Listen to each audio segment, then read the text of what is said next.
নমস্কাৰ মঞ্চত উপবিষ্ট শশধৰ ডেকা ভট্টদেৱ বিশ্ববিদ্যালয়ৰ সন্মানীয় উপাচাৰ্য ডক্টৰ ধনপতি ডেকা আপোনালোকৰ এই প্ৰাক্তন ছাত্ৰ সন্মিলনৰ এই উদযাপন সমিতিৰ মূল সমিতিৰ সভাপতি আব্দুল মজিদ প্ৰমুখ্যে মঞ্চত উপবিষ্ট সুধীবৃন্দ উপস্থিত শিক্ষক শিক্ষয়িত্ৰী প্ৰাক্তন ছাত্ৰ ছাত্ৰীবৃন্দ আৰু সুধীবৃন্দ এখন শিক্ষানুষ্ঠানৰ প্ৰাক্তন ছাত্ৰ ছাত্ৰীয়ে ইয়াত তেওঁলোক সন্মিলিত হৈছে একেলগে মিলিত হৈছে আৰু এই অনুষ্ঠানৰ সফলতাৰ বাবে প্ৰথমতে মই তেওঁলোকক শুভেচ্ছা জ্ঞাপন কৰিছোঁ আৰু আমাক কোৱা হৈছে ইয়াত আদৰ্শ শিক্ষকৰ বিষয়ে দুআষাৰ কোৱাৰ বাবে আদৰ্শ শিক্ষক সাধাৰণ শিক্ষক নহয় আদৰ্শ শিক্ষক আইডিয়েল টিচিং আইডিয়েল টিচাৰ আদৰ্শ শিক্ষক আদৰ্শ শিক্ষা আদৰ্শ শিক্ষাৰ বিষয়ে মই কেৱল মাত্ৰ স্পৰ্শ কৰি যাম কাৰণ আদৰ্শ শিক্ষাৰ বিষয়ে 100টা বক্তৃতা দিলেও মই সম্পূৰ্ণ কৰিব নোৱাৰিম তাৰ বিভিন্ন দিশ আছে কিন্তু প্ৰথমতে মই ইয়াত যিসকল শিক্ষক শিক্ষয়িত্ৰী আছে আমাৰ সন্মানীয় উপাচাৰ্য ধনপতি ডেকা প্ৰমুখ্যে সকলোকে কিছু মই প্ৰথমতে বিৰক্ত কৰিব বিচাৰিছোঁ আপোনালোক সকলোকে বিৰক্ত কৰিব বিচাৰিছোঁ আৰু আপোনালোকৰ জৰিয়তে পৃথিৱীৰ প্ৰতিজন শিক্ষক শিক্ষয়িত্ৰী কোটি কোটি শিক্ষক শিক্ষয়িত্ৰী শিক্ষাবৃত্তিত নিযুক্ত হৈ আছে আৰু তাৰ পিছত যদি মই কওঁ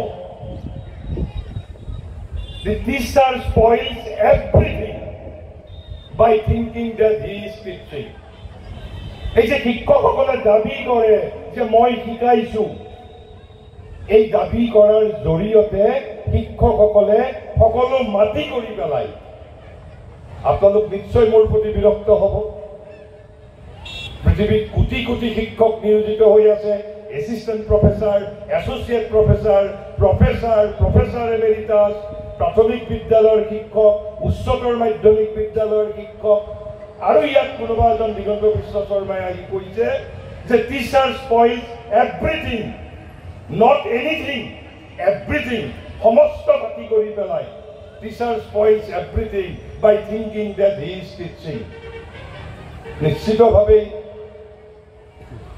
মোৰ প্ৰতি বিৰক্ত হোৱাৰেই কথা আমি সেই বিষয়ে কম আলোচনা কৰিম তাৰ আগত মই ইয়াত যিসকল শিক্ষক আছে মই আপোনালোকক এটা প্ৰশ্ন কৰিছোঁ Eklavya was refused by his গুৰু দ্ৰোণাচাৰ্য একলব্যক তেওঁৰ গুৰু দ্ৰোণাচাৰ্যই শিক্ষা প্ৰদান কৰা নাছিল তৎসত্ত্বেও Eklavya became a great archer এজন মহান ধনুৰ্ধৰলৈ ৰূপান্তৰিত হৈছিল আনকি অৰ্জুনতকৈও মহত্তৰ কেনেকৈ সম্ভৱ হৈছিল যদি শিক্ষকেই শিক্ষাদান কৰে তেনেহ'লে একলব্যই শিক্ষক নোহোৱাকৈ কি ধৰণে ধনুৰ্ধৰ হ'ব পাৰিছিল আমাক সেই প্ৰশ্নৰো উত্তৰ আধুনিক শিক্ষা বিজ্ঞানে প্ৰদান কৰিব পাৰিব লাগিব এতিয়া নিশ্চয় আপোনালোকৰ মোৰ প্ৰতি অলপ হয়তো খং কমিব পাৰে যে হয়তো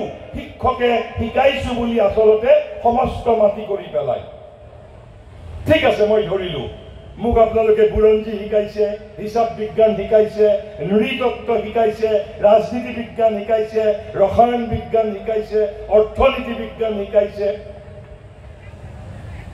কিন্তু মই যে খোজ কাঢ়িবলৈ শিকিলোঁ কোনে শিকালে মোক মই যে খোজ কাঢ়িবলৈ শিকিছিলোঁ কোনখন ইনষ্টিটিউশ্যনত কোনজন শিক্ষকে মোক শিকাইছিল সেই প্ৰশ্নৰ উত্তৰ আধুনিক শিক্ষা বিজ্ঞানে আমাক দিব পাৰিবই লাগিব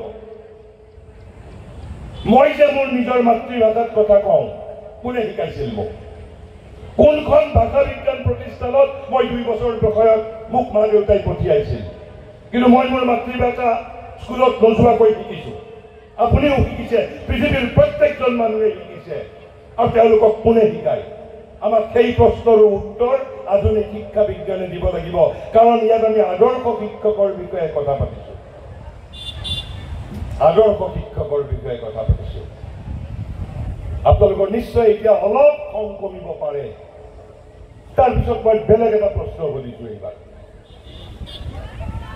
আপোনালোকক একেবাৰে প্ৰাথমিক বিদ্যালয়ৰ শিক্ষকৰ পৰা বিশ্ববিদ্যালয়ৰ উপাচাৰ্যলৈকে চৰকাৰে প্ৰতিজনক সমান দৰমহা দিয়ে, অৰ্থাৎ নিজৰ নিজৰ হাৰ অনুপাতে। আপোনালোকৰ শ্ৰেণীৰ ছাত্ৰ ছাত্ৰীয়ে অকৃতকাৰ্য হওক কৃতকাৰ্য হওক, কিন্তু আপোনালোকৰ বেতনৰ পৰা কোনো টকা কটা নহয়। আৰু আমি জানো আমাৰ দেশত যেতিয়া ৰাজনৈতিক নেতা বিষয়াসকলে দুৰ্নীতি কৰে তেতিয়া তদন্ত আয়োগ গঠিত হয়। ধৰি লওক, কাল্পনিকভাৱে ধৰি লওক, মই কাল্পনিকভাৱে ধৰি লোৱাৰ কথা কৈছোঁ, কাল্পনিকভাৱে, যেনেকৈ মানুহে নাটক লেখে কবিতা লেখে, কাল্পনিকভাৱে কাইলৈ বা পৰহিলৈ যদি আমাৰ ভাৰতৰ উচ্চতম ন্যায়ালয়ৰ মুখ্য বিচাৰপতিজনে যদি এটা চমতো কেছ লয় যে যিসকল ছাত্ৰ ছাত্ৰীয়ে 30 পাইছে, যিসকলে 29 পাইছে, যিসকলে 20 পায় একৰ ভিতৰত, কিয় তেওঁলোকে 20 পায়, শিক্ষকসকলে তেওঁলোকক অৱহেলা কৰিছে, এই অভিযোগ উত্থাপন কৰি যদি এখন তদন্ত আয়োগ গঠন কৰে, আপোনালোকে আত্মপক্ষ কিদৰে সমৰ্থন কৰিব? নে আপোনালোকে অভিযোগ স্বীকাৰ কৰি ল'ব যে 90 পোৱাজনক আমি স্বজন প্ৰীতি কৰোঁ, 90 পোৱা ছাত্ৰজনক আমি বেছি মৰম কৰোঁ, 30 পোৱাজনক আমি অৱহেলা কৰোঁ?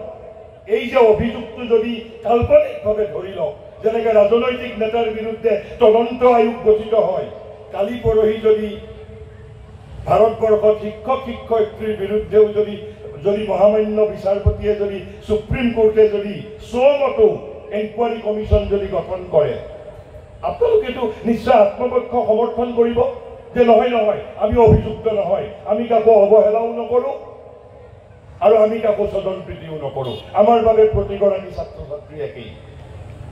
যদি প্ৰতিগৰাকী ছাত্ৰ ছাত্ৰী একেই, প্ৰত্যেকৰে যদি গাৰ ৰং, গাৰ আপোনাৰ যিটো আমাৰ জীৱবিজ্ঞান সন্মত সকলো অংগ প্ৰত্যংগ যদি একেই, এজনে কিয় 30 পায়, এজনে 40 পায়, এজনে 60, এজনে 70 পায়? এই প্ৰশ্নৰ উত্তৰো আমাক আধুনিক শিক্ষা বিজ্ঞানে দিব লাগে। এতিয়া হয়তো আপোনালোকৰ অলপ যিটো মই প্ৰথমতে যিখানি বাক্য কৈছিলোঁ যে teacher spoils everything by thinking that he is teaching. যদি 90 পোৱা ছাত্ৰ ছাত্ৰীজনৰ বাবে আপোনালোকে কৃতিত্ব লয় যে মোৰ বাবে 90 পাইছে, মই ভালদৰে পঢ়াইছিলোঁ, তেনেহ'লে 30 পোৱাজনৰ বাবে দায়িত্ব কোনে স্বীকাৰ কৰিব? সেই একেজন শিক্ষকে ক'ব লাগিব মোৰ বাবে তেওঁ 30 পাইছে। যদি আপোনাৰ বাবে যদি 90 পাইছে, তেনেহ'লে আপোনাৰ বাবে 30 পাইছে।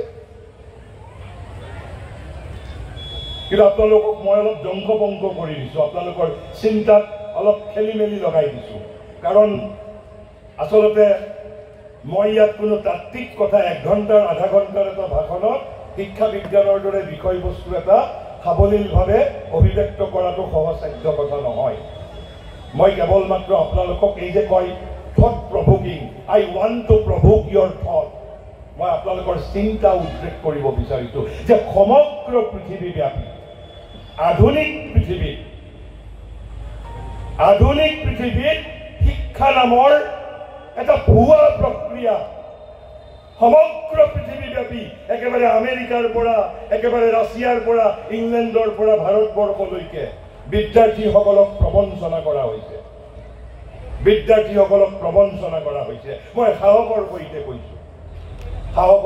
কৈছোঁ, কিয় এই শিক্ষা ব্যৱস্থাই বিদ্যাৰ্থীৰ প্ৰতি দৃষ্টিপাত নকৰে, এই শিক্ষা ব্যৱস্থাই দৃষ্টিপাত কৰে বিষয়ৰ প্ৰতি। অৰ্থাৎ আমাৰ শিক্ষা ব্যৱস্থা হ'ল বিষয়ভিত্তিক শিক্ষা ব্যৱস্থা, অৰ্থাৎ সাপ্লাই অফ ইনফৰমেশ্যন, তথ্যৰ যোগান ধৰা হয়। মই সেই বিষয়ে আহিম। কিন্তু এই যে মই প্ৰথমতে বাক্যশাৰী কৈছিলোঁ, ইট ৱাজ নট আটাৰ্ড বাই দিগন্ত বিশ্ব শৰ্মা। ইমান ডাঙৰ এশাৰী বাক্য দিগন্ত বিশ্ব শৰ্মাৰ ঘোষণা কৰাৰ সাহস নাই। It was uttered by none other than Swami Vivekananda. এয়া বিবেকানন্দই কৈ যোৱা কথা মই কৈছোঁ। বিবেকানন্দই কৈছিল কি যে নো ওৱান কেন টিচ এনিবডি, কোনেও কাকো শিকাব নোৱাৰে।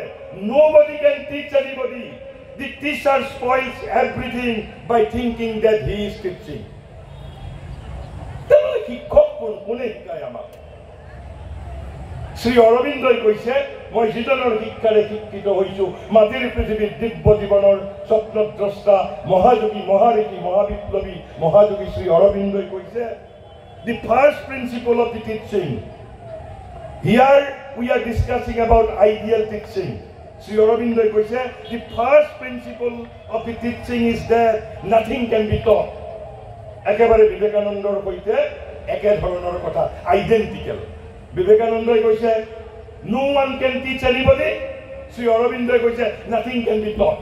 কোনেও কাকো একো শিকাব নোৱাৰে। এতিয়া আপোনালোকে অন্তত নিজৰ সেলফ ডিফেন্সৰ কাৰণে আৰু মই সুযোগ দি যাম। যদি কালি পৰহি তেনেকুৱা কোনো তদন্ত আয়োগ গঠিত হয়, আমাৰ শিক্ষকসকলক মই বিনামূলীয়াকৈ মোক কোনো উকিল হিচাপে কোনো বেতনো দিব নালাগে, মই আপোনালোকক সেলফ ডিফেন্সৰ কাৰণে যুক্তি দি থৈ যাম। আৰু তাৰ মাজতেই নিহিত হৈ আছে আধুনিক শিক্ষা ব্যৱস্থাৰ যিটো মৌলিক ত্ৰুটি, মই এই প্ৰশ্নখিনি আপোনালোকক আচলতে আপোনালোকৰ চিন্তা উদ্ৰেক হ'বৰ বাবে মই কৈছোঁ, চিন্তা উদ্ৰেক হ'বৰ বাবে। তেনেহ'লে কৈছে the first principle of the teaching is that nothing can be taught. তেনেহ'লে কোনে শিকায় আমাক? শিক্ষকে যদি নিশিকায়, কোনেও কাকো যদি শিকাব নোৱাৰে, তেনেহ'লে আমাক কোনে শিকায়? পৃথিৱীত 7.5 কোটি মানুহৰ বাবে, আৰু আমাৰ বিষয় কিমান আছে? কিজানি 7.5 কোটি মান বিষয় আছে। নৃতত্ব, ৰাজনীতি, সমাজনীতি, অৰ্থনীতি, অংক, ৰসায়ন বিজ্ঞান, পদাৰ্থ বিজ্ঞান। আমি বিষয়ৰ উৎপত্তিয়েই শিক্ষা বুলি আমি গ্ৰহণ কৰিছোঁ। বিষয়ৰ উৎপত্তি মানেই শিক্ষা। আৰু আছে শিক্ষাৰ ধাৰণা, মই কম বিষয়ৰ উৎপত্তি মানেই শিক্ষা। এই বিষয় উৎপত্তিজনিত শিক্ষা শ্ৰী অৰবিন্দই কি কৈ গৈছে এয়াও মই কম। একেবাৰে কঠোৰ শব্দৰে সমালোচনা কৰি থৈ গৈছে, কঠোৰ শব্দৰে। বিবেকানন্দইটো কৈছে ইনফৰমেশ্যন ইজ নট এডুকেশ্যন। কৈছে তথ্যৰ যোগান ধৰা মানে শিক্ষাই নহয়। মই আপোনালোকক মোৰ জীৱন মহিমামণ্ডিত কৰাৰ বাবে কোৱা নাই। যি ধৰণে মই একলব্যৰ কথা কৈছিলোঁ, I was a student of accountancy. মই হিচাপ বিজ্ঞানৰ ছাত্ৰ আছিলোঁ। আজি মোৰ হিচাপ বিজ্ঞানৰ সৈতে মোৰ জীৱনৰ কোনো সম্বন্ধই নাই। I was taught accountancy in Guwahati Commerce College by my esteemed teachers. নিশ্চিতভাৱে মোক হিচাপ বিজ্ঞান মোক গুৱাহাটী কমাৰ্চ কলেজৰ আমাৰ সন্মানীয় শ্ৰদ্ধেয় শিক্ষাগুৰুসকলে আমাক শিকাইছিল, মোক শিকাইছিল।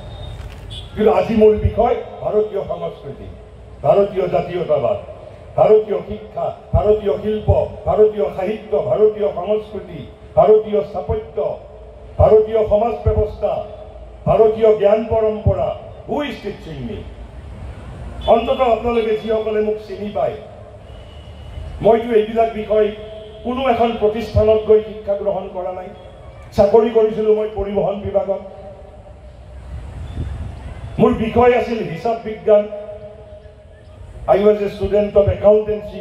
চাকৰি কৰিলোঁ ট্ৰেন্সপৰ্ট ডিপাৰ্টমেণ্টত। তেনেহ'লে এইবোৰ মোক কোনে শিকাইছে? তাৰমানে বিদ্যালয় মহাবিদ্যালয়ত নোযোৱা কৰিও শিকিব পাৰি।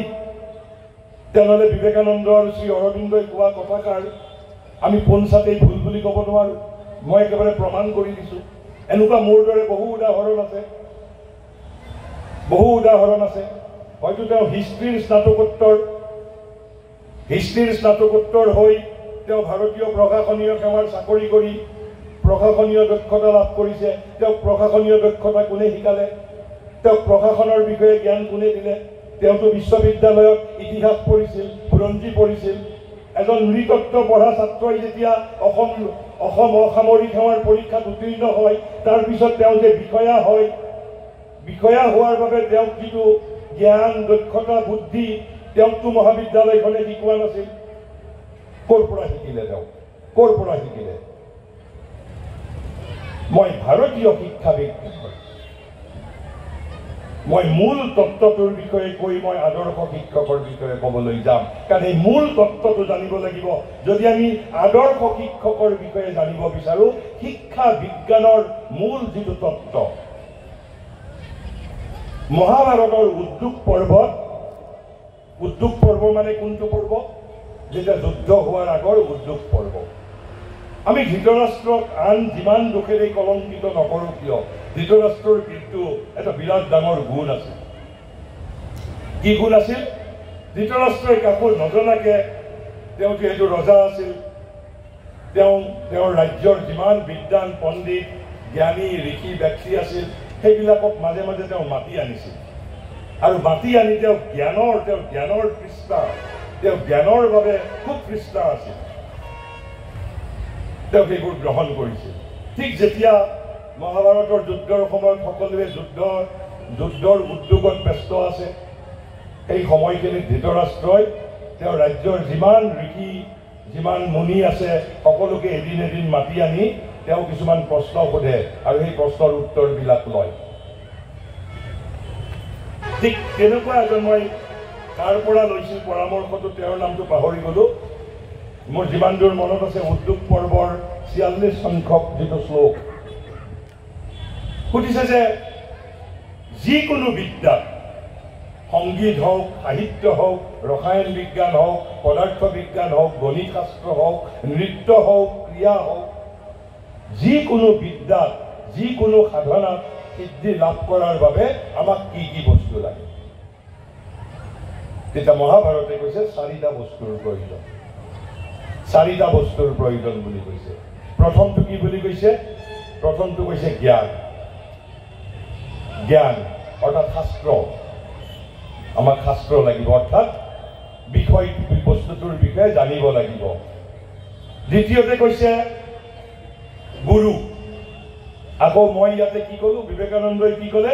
Nobody can teach anybody. Teacher spoils everything by thinking that he is teaching. Shri অৰবিন্দই ক'লে nothing can be taught. আপাত দৃষ্টিত there is a contradiction.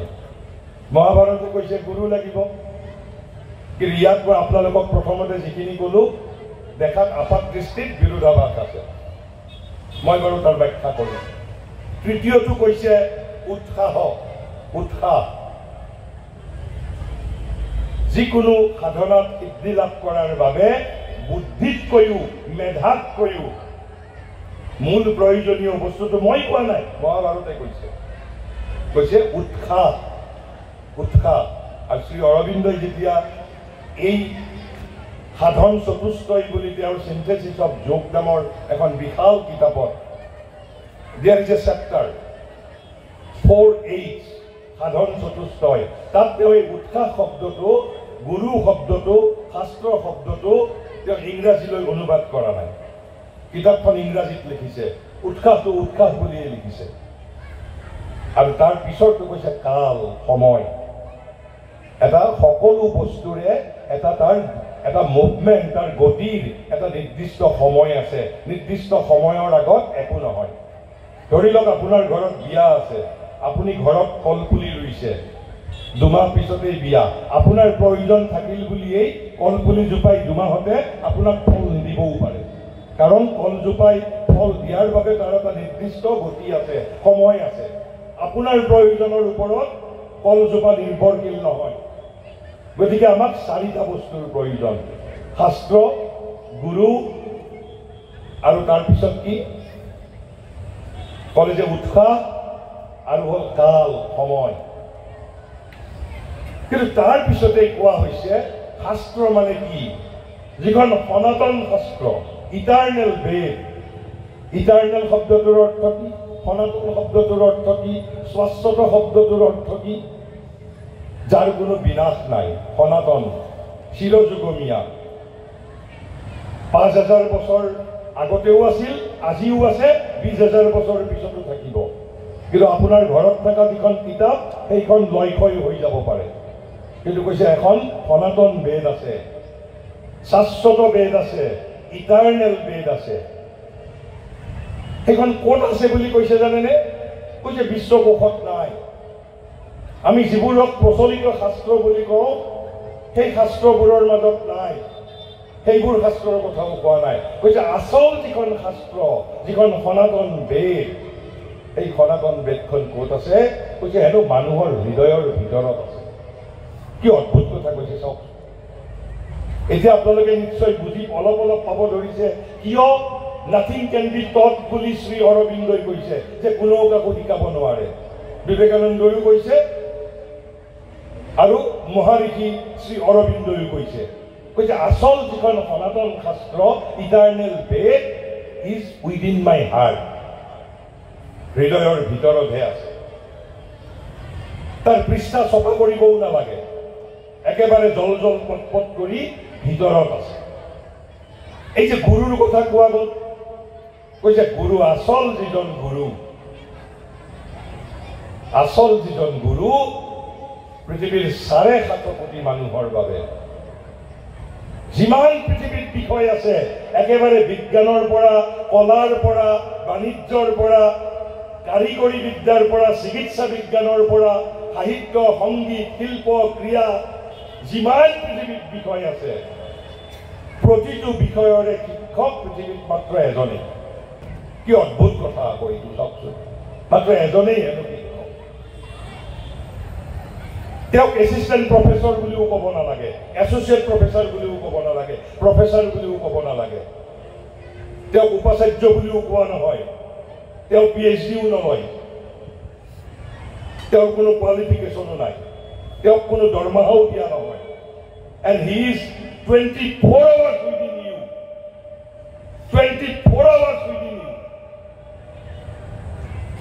আপোনালোকে হয়তো ভাবিব পাৰে এনে গুৰু কোনোবা আছে নেকি যে আমাৰ প্ৰত্যেকৰে পৃথিৱীৰ সকলো ভাষাৰে এজন, সকলো বিষয়ৰে এজনেই মাত্ৰ গুৰু, আচল গুৰু যিজন। গীতাৰ 18 নম্বৰ অধ্যায়ৰ 61 নম্বৰ শ্লোকত ভগৱানে কৈছে, গীতাখন আপুনি 700 শ্লোক আছে, গীতাত এবাৰো ভগৱানে, গীতা এক প্ৰকাৰ ভগৱানৰ আত্মজীৱনী, অটোবায়োগ্ৰাফি। আমাৰ এই যে গীতা, এই যে মহাভাৰত আছে, ৰামায়ণ আছে, ৰামায়ণ মহাভাৰত বাৰু মহাকাব্য, আমাৰ উপনিষদ, বেদ, ক'তো ভগৱানে নিজে কথা কোৱা নাই। সেইবোৰ শ্ৰুতি ঋষিসকলে নিজে যিটো শুনিছিল তেওঁলোকে লিপিবদ্ধ কৰি গৈছে, কিন্তু একমাত্ৰ গীতাত ভগৱানে নিজে নিজৰ বিষয়ে কৈছে। গতিকে আধুনিক যুগৰ গীতা ক'বলৈ গ'লে এখন আত্মজীৱনী। ভগৱানে নিজৰ বিষয়ে কেৱল মাত্ৰ গীতাত কৈছে, তেওঁ কোন, তেওঁ কি কাম কৰে, তেওঁ জগতত কি কৰে, তেওঁৰ কাম কি, তেওঁ ক'ত থাকে, তেওঁৰ বিষয়ে মাত্ৰ তেওঁ গীতাত কৈছে। আৰু তাত কৈছে কোনো পণ্ডিতক কোৱা নাই, কোনো জ্ঞানীক কোৱা নাই, এজন যোদ্ধাৰ আগত প্ৰকাশ কৰিছিল। অৰ্জুন যোদ্ধা আছিল, বিদুৰৰ আগত প্ৰকাশ কৰা নাই, যুধিষ্ঠিৰৰ আগতো প্ৰকাশ কৰা নাই, ভীষ্মৰ দৰে জ্ঞানীৰ আগতো প্ৰকাশ কৰা নাছিল, এজন যোদ্ধাৰ সন্মুখত প্ৰকাশ কৰিছে। আৰু সেইবাবে গীতাৰ বাণী সকলোৱে বুজি পোৱা বাণী। কিন্তু উপনিষদৰ বাণী বুজিব লাগিলে আপোনাক অলপ অন্তৰ্দৃষ্টি লাগিব। বেদটো আৰু গুৰাৰ্থ আছে বেদৰ ভিতৰত, বেদ বুজা ইমান সহজ নহয়, কিন্তু গীতা বুজিবলৈ সহজ। কাৰণ গীতাৰ বাক্য কাৰ বাবে কোৱা হৈছিল? এজন যোদ্ধাৰ বাবে কোৱা হৈছিল। তাতে শ্ৰীকৃষ্ণই কি কৈছে জানেনে? ভগৱানে কৈছে তেওঁ স্বৰ্গত থাকে নে তেওঁ মন্দিৰত থাকে, নে তেওঁ মছজিদত থাকে, নে তেওঁ নামঘৰত থাকে, এবাৰো উল্লেখ কৰা নাই। তেওঁৰ ৰেচিডেন্স, তেওঁৰ যদি এড্ৰেছ, তেওঁৰ এড্ৰেছ যদি সোধা হয় ভগৱানৰ এড্ৰেছ কি, ক'ত চিঠি পঠাব লাগিব ভগৱানলৈ, শ্ৰীকৃষ্ণই কৈছে ঈশ্বৰ সৰ্বভূতানাং হৃদ্দেশে অৰ্জুন তিষ্ঠতি। কৈছে ঈশ্বৰ সৰ্বভূতানাং হৃদ্দেশে অৰ্জুন তিষ্ঠতি। কৈছে হে অৰ্জুন, ভগৱান সৰ্বভূতানাং হৃদ্দেশে, সকলো ভূতৰ অন্তৰত বিৰাজমান। সকলো ভূত বুলি কওঁতে ধৰ্ষণকাৰীৰো ভিতৰত, ভগৱানে তাত কোনো ডিছক্ৰিমিনেশ্যন কৰা নাই। সৰ্বভূত মানে সাপৰ ভিতৰতো, নেউলৰ ভিতৰতো, একেবাৰে জ্ঞানীৰ ভিতৰতো, অজ্ঞানীৰ ভিতৰতো, কাৰণ গীতাই তাতে কোনো ধৰণৰ ডিছক্ৰিমিনেশ্যন কৰা নাই। কৈছে ঈশ্বৰ সৰ্বভূতানাং হৃদ্দেশে অৰ্জুন তিষ্ঠতি। সৰ্বভূতানাং মানে ভূত মানে জীৱ, সৰ্বভূতানাং বুলি কৈছে। সৰ্বভূতানাং তাত কোনো তেওঁ কোৱালিফিকেশ্যন দিয়া নাই। সৰ্বভূতানাং সকলোৰে হৃদয়ত আছে বুলি কৈছে। আৰু থাকি কি কৰে? মোৰ যে হৃদয়ৰ ভিতৰত শ্ৰীকৃষ্ণই থকা বুলি দাবী কৰিছে, আমি যেনেকে অফিচত কাম কৰোঁ, ব্যৱসায়ীয়ে দোকান খোলে, দোকানত বস্তু বিক্ৰী কৰে, হিচাপ ৰাখে, তাহলে ভগৱানে ভিতৰত থাকি কি কৰে? মই কোৱা নাই, গীতাত কৈছে। আপুনি এটা শ্লোকত নহয়, প্ৰায় 17টা 18টা শ্লোকত কৈছে। কি কৈছে জানেনে শ্ৰীকৃষ্ণই? ইয়াত পৃথিৱীত হাজাৰ হাজাৰ শিক্ষক শিক্ষয়িত্ৰী আছে, কোটি কোটি শিক্ষক শিক্ষয়িত্ৰী আছে, কিন্তু শ্ৰীকৃষ্ণই গীতাত দাবী কৰিছে যে মই ভিতৰত থাকি মানুহৰ অজ্ঞান নাশ কৰোঁ। অৰ্থাৎ জ্ঞান দিয়া মানুহ হেনো অকল তেওঁ, মই কোৱা নাই, গীতাই কৈছে। পৃথিৱীৰ সমস্ত বিষয়ৰ, সমস্ত মানুহৰ আচল শিক্ষক মোৰ ভিতৰত থকা যিজন জগত গুৰু, যিজন অন্তৰ্যামী, তেওঁ মোৰ আচল গুৰু। তেনেহ'লে বাকী গুৰুবিলাক কোন হয়? আমাৰ ইয়াতে আৰু এটা, মই আপোনালোকে মন্ত্ৰ সদায় শুনি থকা মন্ত্ৰ এটা কওঁ, কিন্তু আপোনালোকে তাৰ হয়তো তাৎপৰ্য কি ধৰণে হৃদয়ংগম কৰিছে মই নাজানো। আমাৰ ভাৰতবৰ্ষত কি বুলি কোৱা হৈছে? কৈছে গুৰু ব্ৰহ্মা, গুৰু বিষ্ণু, গুৰুদেৱ মহেশ্বৰ। গুৰু বিষ্ণু বুলি কৈছে, মহেশ্বৰ বুলি কৈছে। অৰ্থটো কি তেতিয়াহ'লে? কাৰণ এই বাহ্য গুৰুবিলাকতো মানুহ। গুৰু বিষ্ণু বুলি কিয় ক'লে? গুৰু বিষ্ণু বুলি কিয় ক'লে তেতিয়াহ'লে? কাৰণ পৃথিৱীৰ যিসকল বাহ্য গুৰু, তেওঁলোক হ'ল আমাৰ আচল গুৰুৰ প্ৰতিভূ, ৰিপ্ৰেজেণ্টেটিভ। এই যে আদৰ্শ শিক্ষকৰ কথা কৈছে, যদি আদৰ্শ শিক্ষক হ'বলৈ বিচাৰিছে, you have to be the real representative of my inner guru. ছাত্ৰ ছাত্ৰীক ইনাৰ গুৰুৰ সৈতে পৰিচিত কৰাই দিব পাৰিব লাগিব। এবাৰ যদি আপুনি এজন ছাত্ৰ ছাত্ৰী, এগৰাকী ছাত্ৰী, এজন ছাত্ৰ তেওঁৰ অন্তৰ্যামী গুৰুৰ সৈতে পৰিচিত কৰাই দিব পাৰে, তাৰ পিছত একলব্যৰ দৰে সি নিজে নিজে শিকিব। বাহ্য গুৰুৰ কাম একমাত্ৰ হ'ল তেওঁ প্ৰতিভূ, তেওঁ ৰিপ্ৰেজেণ্টেটিভ। সেইবাবে গুৰুক গুৰু বিষ্ণু, গুৰু ব্ৰহ্মা, গুৰুদেৱ মহেশ্বৰ বুলি কৈছে। অৰ্থাৎ ভিতৰত যিজন বিষ্ণু আছে, ভিতৰত যিজন কৃষ্ণ আছে, সেই কৃষ্ণৰ ইউ হেভ টু বি প্ৰতিভূ, ইউ হেভ টু বি প্ৰতিনিধি। আৰু সেইবাবেই বিবেকানন্দই কৈছে, no one can teach anybody. The teacher spoils everything by thinking that he is teaching. আমাৰ অজ্ঞান নাশ কৰিছে, মোক জ্ঞান দিছে মোৰ ভিতৰৰ গুৰুৱে।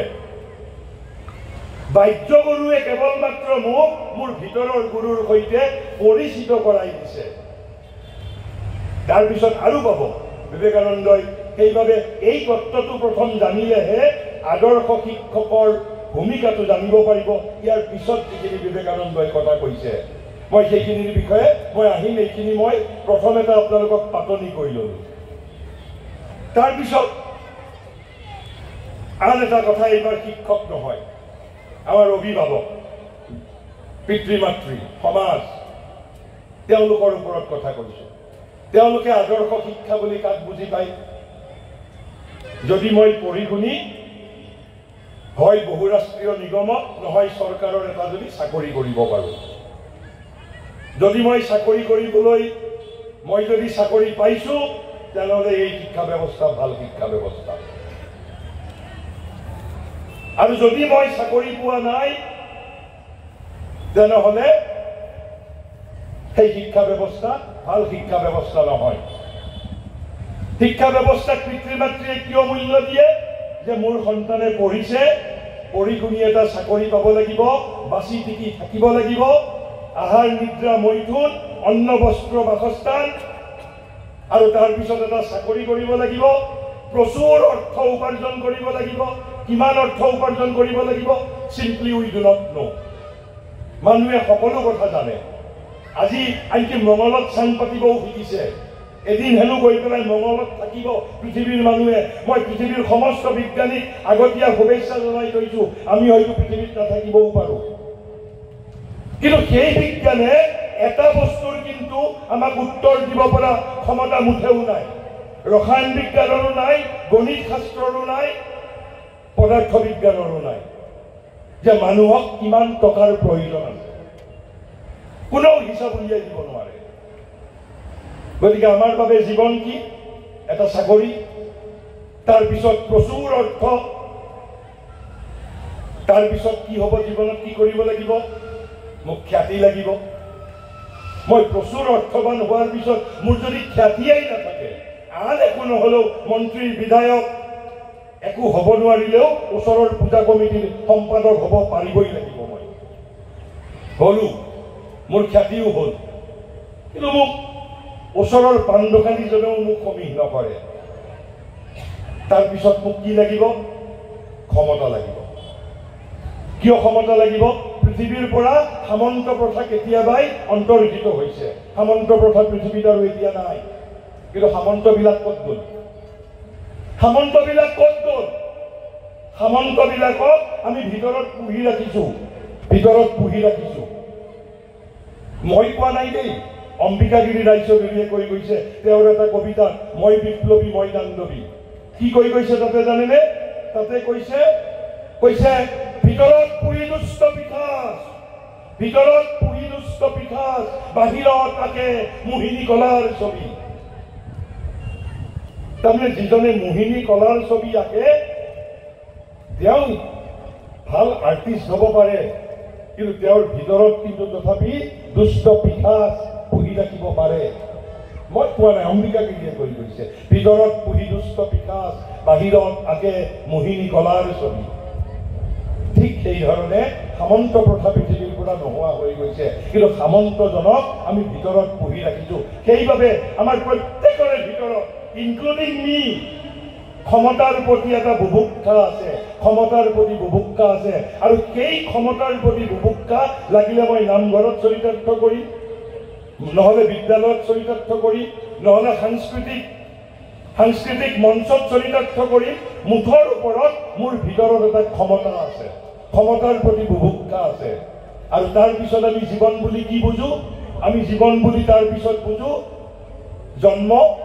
আমি জন্ম ল'লো তাৰপিছত আমি অলপমান ডাঙৰ হ'ম বৃদ্ধি হ'ম আৰু তাৰপিছত আমি মৃত্যু জন্ম বৃদ্ধি আৰু মৃত্যু সেই তিনিটাকে আমি জীৱন বুলি কৈছোঁ কিন্তু ভাৰতবৰ্ষই কৈছে আমি মৃত্যুক স্বীকাৰ কৰি নলওঁ কি অদ্ভুত কথা ভাৰতবৰ্ষই কৈছে নহয় জীৱন মানে অন্ন বস্ত্ৰ বাসস্থান নহয় আহাৰ নিদ্ৰা মৈথুন নহয় জন্ম বৃদ্ধি মৃত্যু নহয় জীৱন মানে কি বুলি কৈছে অসতো মা সদ্গময় তমসো মা জ্যোতিৰ্গময় মৃত্যুৰ মা অমৃতম গময় আৰু সেই একেখিনি কথাই অসমত জ্যোতিপ্ৰসাদে সাৰ্থক ভাষান্তৰ কৰি কৈছে কি তোৰে মোৰে আলু কৰে যাত্ৰা আমি পালো জীৱনৰ অৰ্থ অভিনৱ আমাৰতো জীৱন এতিয়াও আহাৰ নিদ্ৰা মৈথুন জীৱিকা খ্যাতি অৰ্থ ক্ষমতা আহাৰ নিদ্ৰা মৈথুন অন্ন বস্ত্ৰ বাসস্থান কিন্তু আমি সকলোৱে সমাজখন ধুনীয়া কৰিব বিচাৰোঁ দেশখন ধুনীয়া কৰিব বিচাৰোঁ গোটেই পৃথিৱীখন ধুনীয়া কৰিবলৈ বিচাৰোঁ কিন্তু পৃথিৱী ধুনীয়া কেনেকৈ কৰিম গণিত শাস্ত্ৰই পৃথিৱী ধুনীয়া কৰিব পাৰিব নে ৰসায়ন বিজ্ঞানে পাৰিব নে ৰাজনীতি বিজ্ঞানে পাৰিব নে নৃতত্বই পাৰিব অসমত জ্যোতিপ্ৰসাদে কৈ গৈছে ৰূপান্তৰেহে মাথো জগত ধুনীয়া কৰে মোৰ গায়ত্ৰী মন্ত্ৰ transformation you have to change yourself I have to change myself নিজক ৰূপান্তৰিত কৰিব লাগিব যদি নিজক ৰূপান্তৰ কৰিব নোৱাৰো মই পৃথিৱীখনক ধুনীয়া কৰিব নোৱাৰো আৰু তেওঁ একেটা বাক্যত হে আৰু মাথো দুটা শব্দই ব্যৱহাৰ কৰিছে ৰূপান্তৰেহে মাথো জগত ধুনীয়া কৰে মোৰ গায়ত্ৰী মন্ত্ৰ তেওঁৰ আৰু বেলেগ কোনো গায়ত্ৰী মন্ত্ৰই নাই শিক্ষাৰ উদ্দেশ্য আমি পৃথিৱীত জন্ম লৈছোঁ ৰূপান্তৰিত হ'বৰ বাবে, নৱজন্ম ল'বৰ বাবে। এই যে সংস্কৃতিৰ সাধনা কৰোঁ, সংস্কৃতিৰ সাধনা মানেই শিক্ষাৰ সাধনা। আমি নৱজন্ম ল'বৰ বাবে পৃথিৱীত জন্মগ্ৰহণ কৰিছোঁ, নৱজন্ম ল'বৰ বাবে। কিন্তু আধুনিক বিশ্বত যিটো শিক্ষা প্ৰদান কৰা হয় সেয়া কি? ইনফৰমেশ্যন যোগান ধৰা হয়, তথ্যৰ যোগান ধৰা হয়, ৰসায়ন বিজ্ঞানৰ তথ্য, পদাৰ্থ বিজ্ঞানৰ তথ্য। আৰু এই বিষয়ে শ্ৰী অৰবিন্দই কি কৰি গৈছে শুনক। কৈছে, the system prevailing in our universities is one which ignores the psychology of man. প্ৰথমটো ত্ৰুটি। কৈছে আমাৰ বিশ্ববিদ্যালয়বোৰত যিটো শিক্ষা প্ৰচলিত হৈ আছে সেই শিক্ষাটো কি? কৈছে which ignores the psychology of man. Who is man? মানুহক শিক্ষা দিছো কিন্তু মানুহৰ মনস্তত্বৰ প্ৰতি অংকুষ্ট প্ৰদান কৰোঁ।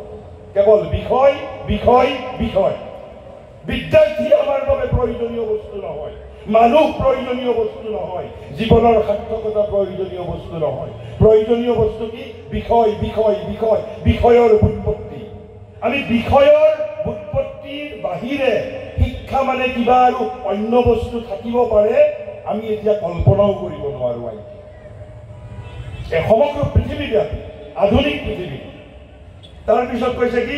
লোডছ দি মাইণ্ড লেবৰিয়াছলি। একেবাৰে এই যে ট্ৰাকত যেনেকৈ আমি বস্তু লোড কৰোঁ, ট্ৰাকত যেনেকৈ লোড কৰোঁ, 10 টনৰ ট্ৰাকত 12 টন 15 টনলৈকে লোড কৰোঁ। কৈছে আমাৰ বিশ্ববিদ্যালয়বোৰৰ যিটো শিক্ষা ব্যৱস্থা, এইটো কি কৈছে? বিশ্ববিদ্যালয় মানে আমাৰ শিক্ষা ব্যৱস্থা। কৈছে loads the mind laboriously with numerous little packets of information. বিভিন্ন পেকেট, এইটো পেকেট, এইটো পেকেট, এইটো ৰসায়ন বিজ্ঞানৰ পেকেট, এইটো কেমিষ্ট্ৰিৰ পেকেট, এইটো ফিজিক্সৰ পেকেট, এইটো গণিতৰ পেকেট, এইটো পলিটিকেল চায়েন্সৰ পেকেট দি মগজু ভাৰাক্ৰান্ত কৰি দিয়া হয়। দুটা দোষ। এটা কি ক'লে? ইগনৰিং দি সাইকোলজি অফ মেন। মানুহ কোন? মানুহক শিক্ষা দিছো। আপোনালোকে কল্পনা কৰকচোন, মানুহ এটা জীৱন্ত সত্তা, মানুহ এটা জীৱন্ত সত্তা। আৰু এই জীৱন্ত সত্তাক প্ৰশিক্ষিত কৰিবলৈ আমি ধৃষ্টতা কৰিছো বিষয় নামৰ এটা নিশ্চিত পদাৰ্থৰ দ্বাৰা। বিষয় জানো জীৱন্ত? কিন্তু মইতো জীৱন্ত সত্তা। জীৱন্ত সত্তাক শিক্ষিত কৰিব বিচাৰিছো এটা এটা এটা এটা নিৰ্জীৱ বস্তুৰ দ্বাৰা। তাৰপিছত কৈছে তেনেহ'লে এই যে মেথড, কি method? loads the mind laboriously with little packets of information আৰু which ignores the psychology of man. তাৰ দ্বাৰা আমি কি কৰিছো? মহাৰিষিয়ে লিখিছে by the methods used in this loading process damages, অৰ্থাৎ বিশ্ববিদ্যালয়ৰ শিক্ষা ব্যৱস্থাই আমাক সমৃদ্ধ নকৰে, ডেমেজ কৰে বুলি কৈছে শব্দটো। কৈছে damages by the methods employed by the university. damages. তাৰপিছততো আৰু এটা শব্দ, তাতকৈও কঠোৰ শব্দ কৈছে। কৈছে কি কৈছে? atrophies the faculties. আমাৰ যিবোৰ বৃত্তি থাকে, আমাৰ যিবোৰ বৃত্তি মানে শক্তি, শক্তিবিলাকক এট্ৰফাইজ কৰা বুলি কৈছে। এট্ৰফি, এট্ৰফি শব্দটোৰ অৰ্থ হ'ল কি? বিবৰ্তনৰ বাবে বৃত্তিবিলাকক অনুপযুক্ত কৰি তোলে। অকল ডেমেজেই নহয়, এট্ৰফি কৰে বুলি কৈছে। আৰু কোনবোৰ ফেকাল্টি? কৈছে যিবোৰৰ দ্বাৰা, কৈছে যিবোৰৰ দ্বাৰা by which man assimilates, man creates and grows in intellect, manhood and energy. যিবোৰ বৃত্তিৰ দ্বাৰা মই মোৰ বুদ্ধিক বিকশিত কৰোঁ, মোৰ মেধাক বিকশিত কৰোঁ, কল্পনা শক্তিক বিকশিত কৰোঁ, মোৰ একাগ্ৰতা শক্তিক বৃদ্ধি কৰোঁ, এই সমস্তবোৰ বৃত্তি এই লোডিং প্ৰচেছ, ট্ৰাকত যেনেকৈ লোড কৰি থাকিলে ট্ৰাকখন ভাঙি যায়, ট্ৰাকখন বেয়া হৈ যায়, ঠিক সেইধৰণে সমস্ত এই মানুহ নামৰ যিটো এটা জীৱন্ত সত্তাটো আমি ডেমেজ কৰি আছোঁ, ডেমেজ কৰি আছোঁ আৰু এট্ৰফি আৰু আমাক বিবৰ্তনৰ বাবে অনুপযুক্ত কৰি তুলিছে। আমি এইটোকে শিক্ষা ব্যৱস্থা বুলি ভাবিছোঁ। আৰু গতিকে শ্ৰী অৰবিন্দই লিখিছিল যে আমাৰ যিটো আধুনিক সমাজে শিক্ষাক কিয় মূল্য দিয়ে আৰু বিজ্ঞানক কিয় মূল্য দিয়ে, এই যে দৰ্শনক যে মূল্য নিদিয়ে, আধুনিক টেঙৰ মানুহবিলাকে, আধুনিক টেঙৰ যিবিলাক মানুহ কলা সাহিত্য বিজ্ঞানক মূল্য নিদিয়ে কিয়? কলা সাহিত্য বিদ্যা যদি পৰিবেশ্য কলা হয় তেতিয়া দিব, কাৰণ তেতিয়া তাতে দুটা পইচা উপাৰ্জন হ'ব। বিজ্ঞানক কিয় মূল্য দিয়ে? বিজ্ঞানৰ মাজত থকা জ্ঞানৰ কাৰণে নেকি? মুঠেই নহয় বুলি কৈছে এই যে বিজ্ঞানে আমাক যিটো আৰাম দিছে, সুখ দিছে, সুবিধা দিছে, যদি বিজ্ঞানে সুখ সুবিধা আৰাম দিব নোৱাৰিলেহেঁতেন আধুনিক মানুহে বিজ্ঞানকো অম্বুষ্ট দেখুৱাই দিলেহেঁতেন। শ্ৰী অৰবিন্দই 100 বছৰ আগত এইবাৰে লিখিছে কি কৈছে, হি ভেলুজ এডুকেশ্যন, হি মানে আধুনিক মানুহে কিয় মূল্য দিয়ে? ফৰ ইটছ ইউটিলিটি, উপযোগিতাৰ বাবে। কি উপযোগিতাৰ বাবে? ইন ফিটিং মেন, আমি মানুহক ফিট কৰিব বিচাৰিছো। ইন ফিটিং মেন, ক'ত ফিট কৰিব বিচাৰিছো? In fitting men for success in a competitive or it may be a socialise industrial existence. এই যে সমাজতান্ত্ৰিক শিল্প জগত, এই সমাজতান্ত্ৰিক শিল্প জগতত আমি তাক ফিট কৰিব বিচাৰিছো যাতে সমাজত বাচি টিকি থাকিব পাৰে। সেইবাবেহে আধুনিক মানুহে শিক্ষাক মূল্য দিছে, শিক্ষাৰ মূল প্ৰকৃত উদ্দেশ্যৰ বাবে নহয়। আৰু চাইন্সক কিয় দিছে? Science for the useful invention, উপযোগিতামূলক যিবোৰ আৱিষ্কাৰ, useful invention and knowledge, the comfort, convenience, machinery of production with which it earns in its power for organization, regulation, stimulus to production. যদি এইবোৰ বিজ্ঞানে আমাক দিব নোৱাৰিলেহেঁতেন বিজ্ঞানকো আমি অংকুষ্ট প্ৰদৰ্শন কৰিলোহেঁতেন।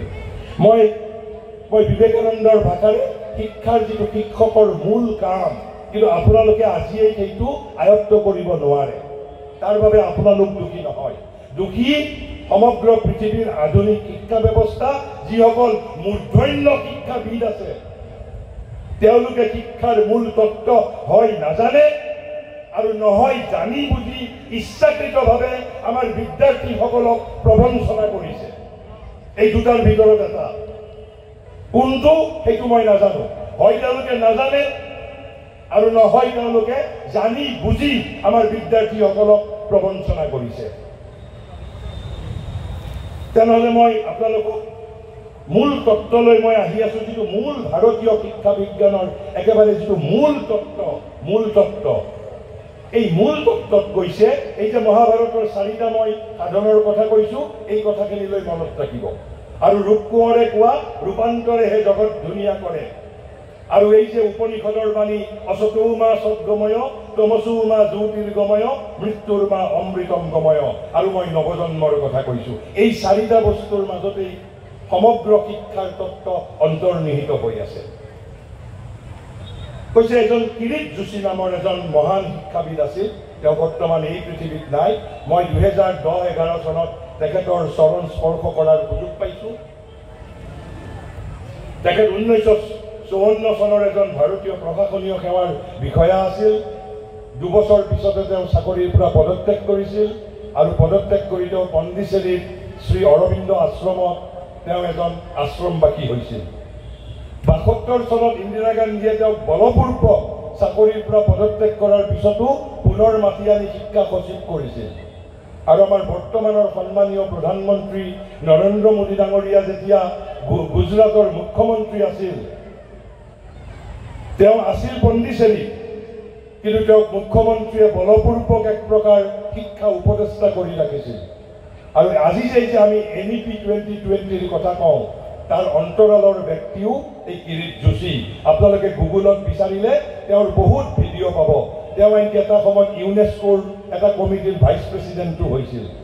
তেওঁ শিক্ষা, বেদ ইত্যাদিৰ বিষয়ে কাম কৰিছিল। আমাৰ সাধাৰণ শিক্ষক শিক্ষয়িত্ৰীয়ে তেওঁৰ নাম নাজানে, but he is an ইণ্টাৰনেশ্যনেলি acclaimed এডুকেশ্যনিষ্ট। তেওঁৰ কথাৰ পৰা মই কৈছো, আকৌ তেওঁ মহাৰ্ষিৰ কথাৰ ওপৰত ভিত্তি কৰি কোৱা কথা। তেওঁ কৈছে যে ভাৰতীয় শিক্ষা বিজ্ঞানৰ যিটো মূল তত্ত্ব, কৈছে প্ৰত্যেক সজীৱ আৰু মননশীল সত্তাৰ হৃদয়ত, আপোনালোকে শব্দ দুটা মন কৰিব, সজীৱ আৰু মননশীল সত্তাৰ হৃদয়ত অকল সজীৱ বুলি কোৱা নাই। অকল সজীৱ বুলি ক'লে কুকুৰো পৰিব, গৰুও পৰিব, হাতীও পৰিব। কিন্তু হাতী, গৰু বা কুকুৰ মননশীল নহয়। অৰ্থাৎ কাৰ কথা কৈছে? কেৱল মাত্ৰ মানুহৰ কথা কৈছে। কেৱল মাত্ৰ মানুহৰ কথা কৈছে। কৈছে প্ৰত্যেক সজীৱ তথা মননশীল সত্তাৰ হৃদয়ত জ্ঞান আৰু পূৰ্ণতাৰ সততে বৰ্ধিষ্ণু এটা মুকুল আছে। সততে বৰ্ধিষ্ণু, গ্ৰয়িং বাদ। মুকুল মানে ফুলৰ যে কলি থাকে। কিহৰ কলি? জ্ঞান আৰু পূৰ্ণতাৰ, নলেজ আৰু পাৰফেকশ্যন। এই যে মই প্ৰথমতে কৈছিলোঁ যে আমাৰ সনাতন শাস্ত্ৰখন ক'ত থাকে? হৃদয়ৰ ভিতৰত থাকে। জ্ঞান আৰু পূৰ্ণতাৰ এটা বৰ্ধিষ্ণু মুকুল আমাৰ ভিতৰত থাকে। কৈছে এইটো প্ৰস্ফুটিত হ'ব পাৰে। কৈছে যি অনতি বিলম্বে অথবা ক্ৰমশ প্ৰস্ফুটিত হ'ব পাৰে। কৈছে হঠাতো প্ৰস্ফুটিত হ'ব পাৰে আৰু লাহে লাহেও ক্ৰমশও হয়। আপোনালোক হয়তো আচৰিত হৈছে, হঠাৎ কেনেকৈ হ'ব? পৃথিৱীত কাৰোবাৰ জানো হঠাৎ হৈছে? বহু উদাহৰণ আছে। মই এজন মহামূৰ্খৰ উদাহৰণ দিওঁ, যিজনক আপোনালোকে মহাকবি বুলি জানে। মহাকবি বুলি জানে ভাৰতবৰ্ষৰ কথা। মই এটা উদাহৰণ দিছোঁ, যিজনৰ নাম অন্ততঃ ইয়াত থকা প্ৰত্যেকে শুনিছে। মহাকবি কালিদাস। কালিদাস হোৱা যে মহামূৰ্খ। মহামূৰ্খ মানে তেওঁ ইমান মূৰ্খ আছিল যে গছৰ ওপৰত তেওঁ উঠি তলত তেওঁ কাটি আছিল। এই পৰ্যায়ৰ মূৰ্খ আছিল। আৰু সেই মূৰ্খ এই যে ক'লে ভিতৰত থকা জ্ঞান আৰু পূৰ্ণতাৰ বৰ্ধিষ্ণু মুকুলটো হঠাতো প্ৰস্ফুটিত হ'ব পাৰে। আৰু আমাৰ দৰে মানুহক হাজাৰ হাজাৰ বছৰ, হাজাৰ হাজাৰ জনমৰ মাজেৰে লাহে লাহে প্ৰস্ফুটিত হয়। এনেকুৱা কালিদাসৰ দৰে উদাহৰণ বহু আছে। তাৰপিছত কৈছে কিন্তু কেনেকৈ হ'ব? কেনেকৈ প্ৰস্ফুটিত হ'ব? আচল ফুল এটা বাৰু মাটিত ৰস পায়, সাৰ পায়, কিন্তু ভিতৰত থকা যিটো জ্ঞান আৰু পূৰ্ণতাৰ বৰ্ধিষ্ণু মুকুল, সেইটো কেনেকৈ প্ৰস্ফুটিত হ'ব? এই তাতেই এই যে আপোনালোক বাহ্য গুৰু, মূল শিক্ষা বিজ্ঞানৰ যিটো তত্ত্ব, এইবোৰ আপোনালোকে জানে নে নাজানে মই নাজানো, কিন্তু কৈছে এই যে বৰ্ধিষ্ণু মুকুলটো আপোনালোকে শ্ৰেণীকোঠাত আপোনালোকে কি কৰে? আপোনালোকে লেকচাৰ দিয়ে, বক্তৃতা দিয়ে। বক্তৃতা দিয়ে মানে আপোনালোকে শব্দ উচ্চাৰণ কৰিছে। শব্দ উচ্চাৰণ কৰিছে। মই ইয়াত যি ধৰণে শব্দ উচ্চাৰণ কৰিছোঁ, এই শব্দৰ উচ্চাৰণ যিটো কৰে, কৈছে that can open swiftly or gradually, particularly when the right word is heard. যেতিয়া শুদ্ধ শব্দ শ্ৰুতিগোচৰ হয়, অৰ্থাৎ ভিতৰৰ মুকুলটোৱে শুদ্ধ শব্দ শুনা পাব লাগিব। ৰাইট ৱৰ্ড বুলি কৈছে। আৰু সেইবাবে সংস্কৃত ভাষাত শব্দৰ উচ্চাৰণৰ প্ৰতি ইমান গুৰুত্ব প্ৰদান কৰা হয়। কাৰণ আপোনালোকে এই যে বাহিৰত যিটো শব্দ উচ্চাৰণ কৰি বক্তৃতা দিছে, এই বক্তৃতাটোৰ জৰিয়তে ভিতৰত থকা যিটো মুকুল, সেই মুকুলটোৰ শ্ৰুতিগোচৰ হ'ব লাগিব। সেইবাবে শুদ্ধ প্ৰনাউন্সিয়েশ্যন লাগিব, শুদ্ধ উচ্চাৰণ লাগিব। এয়াই হ'ল ভাৰতীয় শিক্ষা বিজ্ঞানৰ মূল তত্ত্ব। কিন্তু তেতিয়া এটা কথা আপোনালোকে সুধিব পাৰে, মই যিটো প্ৰথমতে প্ৰশ্ন সুধিছিলোঁ যে এজনে 30 পায়, এজনে 40 পায়, এজনে 60, এজনে 70, এজনে 90 পায়। আপোনালোকেতো কাকো স্বজন প্ৰীতিও নকৰে, কাকো অৱহেলাও নকৰে। তেনেহ'লে কিয় বাস্তৱ ক্ষেত্ৰত পৰিণামটো বেলেগ বেলেগ আমি পাওঁ? কালি পৰহি যদি তদন্ত আয়োগ কৰে, মই আপোনালোকক একেবাৰে অস্ত্ৰ দি থৈ যাম। এতিয়া আপোনালোকে সগৌৰৱেৰে সদম্ভে ক'ব পাৰিব যে উই আৰ নট ৰেছপনচিবল, আমি ৰেছপনচিবল নহয়। কিন্তু আপোনালোকে কোনোবা উকিলেও, সুপ্ৰিম কোৰ্টৰ উকিলেও আপোনালোকক এইটো জ্ঞান দিব পাৰিব নাই মই নাজানো। কৈছে, প্ৰথম কৈছে এই শব্দটো দুই ধৰণে শুনিব পাৰে বুলি কৈছে। কেৱল মাত্ৰ যে বাহিৰৰ পৰাই শুনিব লাগিব, ইট ইজ নট ইণ্ডিছপেঞ্চেবল, অপৰিহাৰ্য নহয়। কৈছে ভিতৰৰ পৰাও শুনিব পাৰে। এই যে মুকুলটোৱে শুদ্ধ শব্দ যে শুনিব, কৈছে বাহিৰৰ পৰাও শুনিব পাৰে, ভিতৰৰ পৰাও শুনিব পাৰে। ভিতৰৰ পৰা কোনে শুনাব পাৰে? এই যে শ্ৰীকৃষ্ণই গীতাত দাবী কৰিছিলে যে মই ভিতৰত বহি থাকি পৃথিৱীৰ মানুহৰ অজ্ঞান নাশ কৰোঁ। তেওঁ সেই শব্দটো সেই মুকুলটোক শ্ৰুতিগোচৰ কৰাই দিয়ে, কিন্তু সাধাৰণভাৱে বাহ্য গুৰুৰ প্ৰয়োজন হয়। অৰ্থাৎ বাহ্য গুৰু আৰু আন্তৰ গুৰুৰ মাজত যুগলবন্দী সহযোগিতা হ'ব লাগিব, কানেকশ্যন হ'ব লাগিব। অকল মাত্ৰ ব্ৰহ্মপুত্ৰৰ দলং হ'লেই নহ'ব, দলং এখন লাগিব, বাহ্য গুৰু আৰু আন্তৰ গুৰুৰ মাজত দলং এখন লাগিব। কিন্তু তেতিয়াহ'লে কিয় 30, 40, 70 বেলেগ বেলেগ পায়? উত্তৰটো কি? আপোনালোকৰ হয়তো মনত, কাৰোবাৰ মনত এটা মোক উত্তৰ দিওঁ কৰি আছে, হয়তো ক'বৰ সুযোগ পোৱা নাই।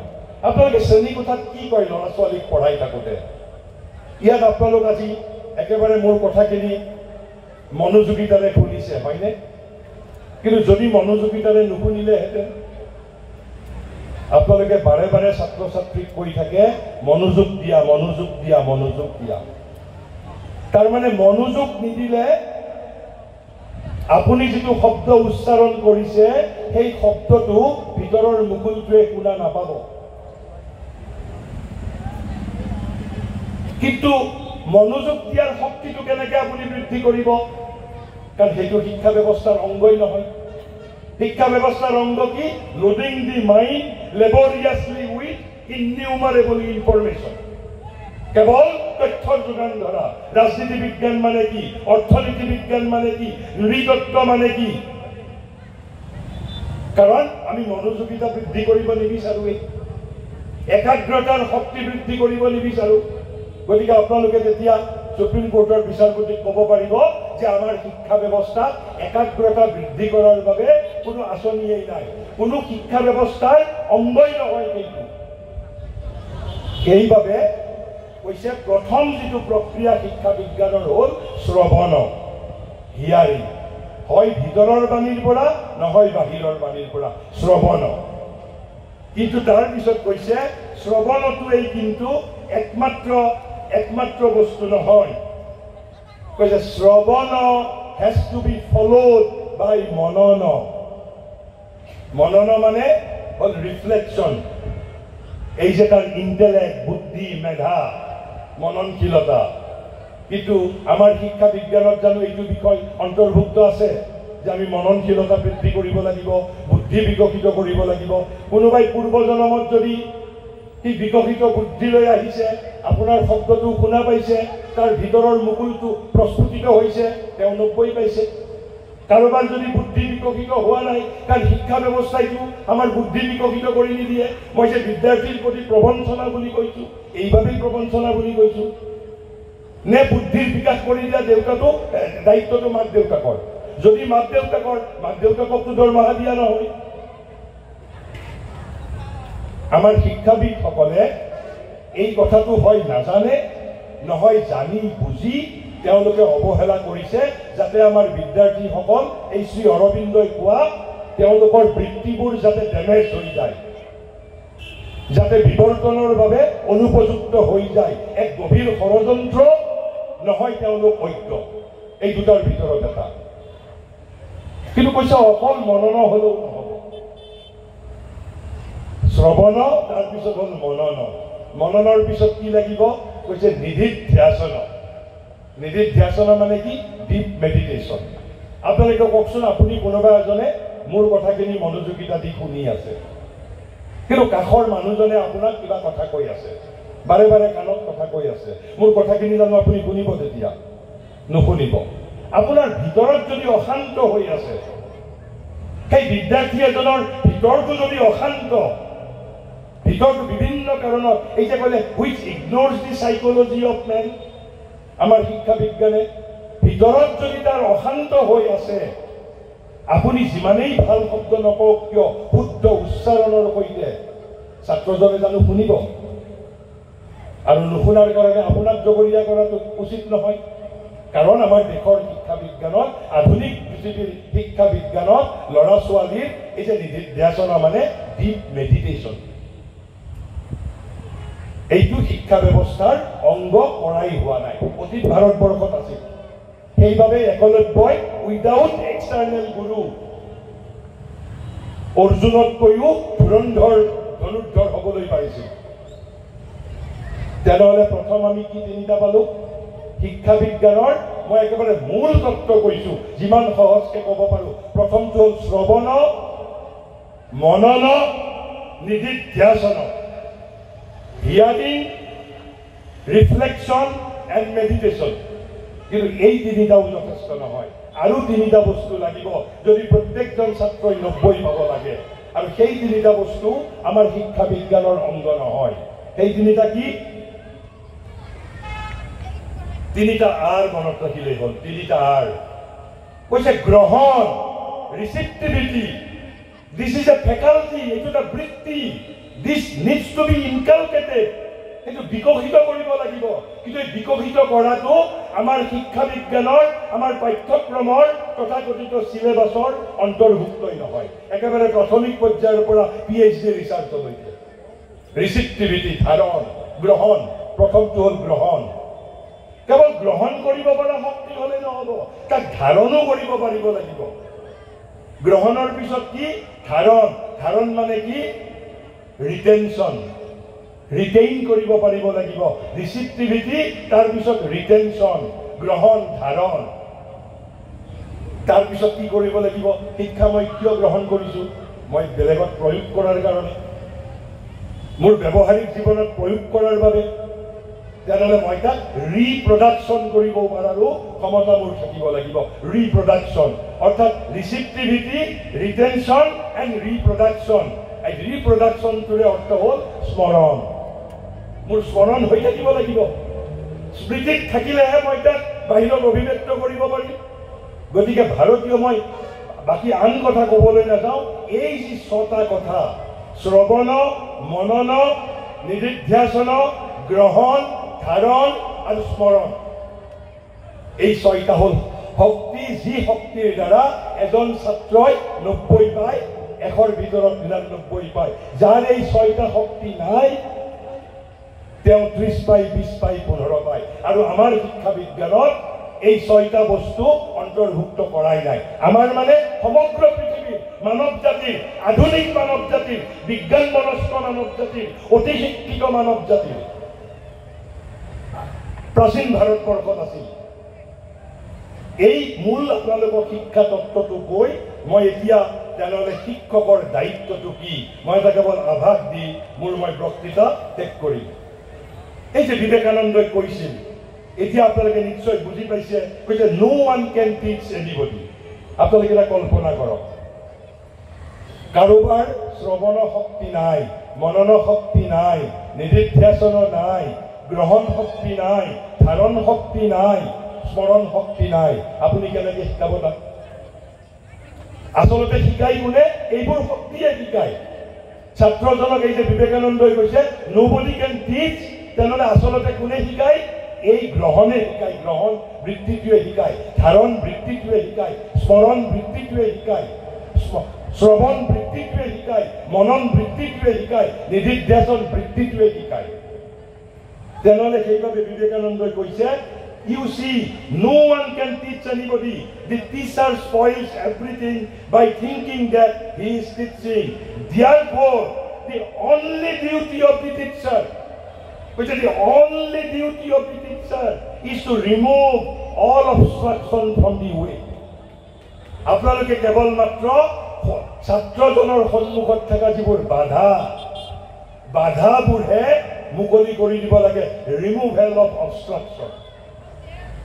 ৰাস্তাত গাড়ীখন চলিবৰ বাবে ট্ৰেফিক পুলিচে ড্ৰাইভাৰৰ দায়িত্ব পালন কৰিব নালাগে। কেৱল ৰাস্তাটো অবষ্ট্ৰাকশ্যন ফ্ৰী ৰাখিলেই হৈ গ'ল, গাড়ীখন নিজে নিজে যাব, হয়নে? ঠিক সেইটো কাৰণে বিবেকানন্দই কৈছে শিক্ষকৰ দায়িত্ব হ'ল অবষ্ট্ৰাকশ্যন।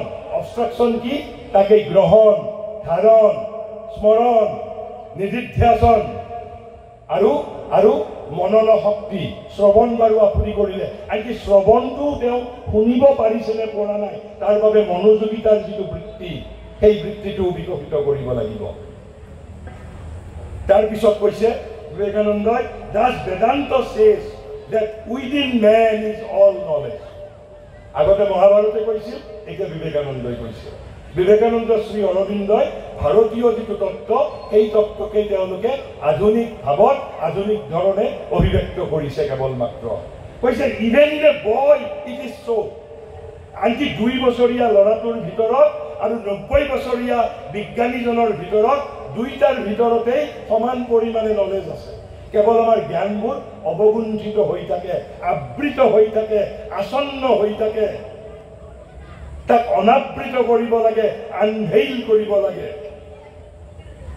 কৈছে and it requires only an awakening এই যে উৎসাহ বুলি কৈছিল আপুনি ছাত্ৰ ছাত্ৰী জাগ্ৰত কৰিব লাগে you are to awaken and that much is the work of a teacher কৈছে we have to do so much for the boys that they may learn to apply their own intellect যাতে নিজৰ বুদ্ধি নিজে প্ৰয়োগ কৰিব পাৰে কিন্তু আমাৰ ইন্টেলেক্ট বৃদ্ধি কৰাৰ বাবে কোনো আঁচনিয়েই নাই আমি কেৱল জানো তথ্যৰ যোগান ধৰা বিষয় ব্যুৎপত্তি